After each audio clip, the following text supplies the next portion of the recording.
The Wedding Planner on AM Evansville. Brought to you by Rogers Jewelers.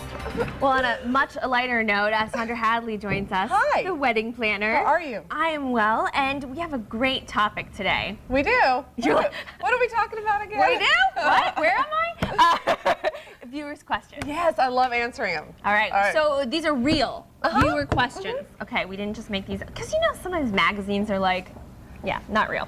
Okay, the first one is, Saundra, how do you give a good toast? Yeah, I actually had someone who called me about it. He watches the segment. He goes, I need to give a toast, and he goes, I'm not sure how to do it. So to give a good toast, remember it's not a speech, it's a toast.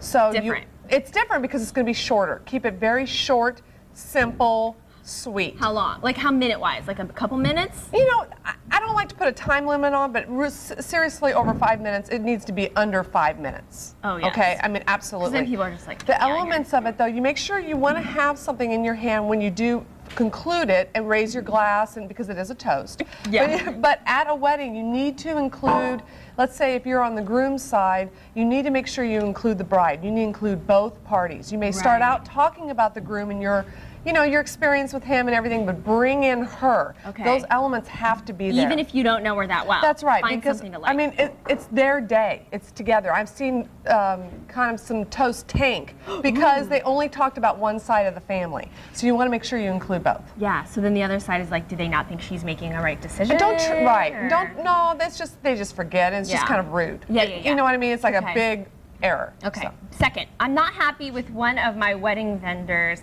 How do I give them the boot? How do I fire my wedding vendor? That's fun. This is a hard one. Yes. So I tell you what, first you want to make sure that you've exhausted all efforts. To work with them. Yes, you've talked to them, you've explained to them, you've let them know that you're coming to this point. Because maybe there's just a miscommunication. Maybe this other person didn't know that they were frustrating you or whatever. Secondly, you want to take a look at if it's an important vendor, such as a photographer or entertainment that you have to have, a crucial one. Make sure you can have someone lined up before you actually cancel that. Ooh, have people not done that before? Don't be hot-headed about it. Secondly, you want to take a look at your contract. You are going to be out some money. Most of wedding vendors will have a non-refundable retainer, which means it holds your date. That's it. That is their money. They get to keep it no matter whether you cancel or they, well, not they cancel, but and so forth. So you want to take a look at your contract and really look at it, see if it's financially worth it to you. In some instances, it is better to sever the relationship before the wedding, just so if you're that frustrated. Oh, wow.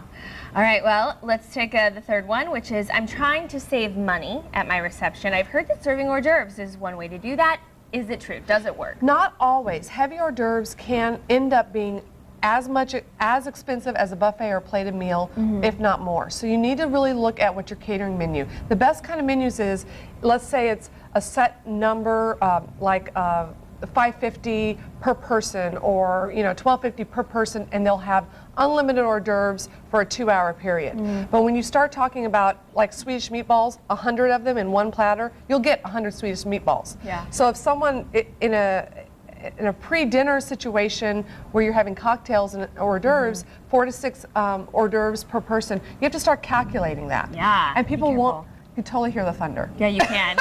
I know. A little distracted. You may stay in the station for a little bit. I don't know. It may be just a few hors d'oeuvres or so forth. So you need to really take a look at it and crunch the numbers and talk to your caterer, because in some instances it's not a savings. So in a lot of these situations, do the math before you act, because you could get in some really awkward, stupid situations left high and dry. Okay, good advice from Saundra Hadley, our wedding planner, and send us questions. You can either go to cover. Well, yeah, to the desk, planningforever.com, or just email us at AM-Evansville. All right, we'll see you back here next Wednesday. We'll be back after a break. Saundra Hadley with Planning Forever.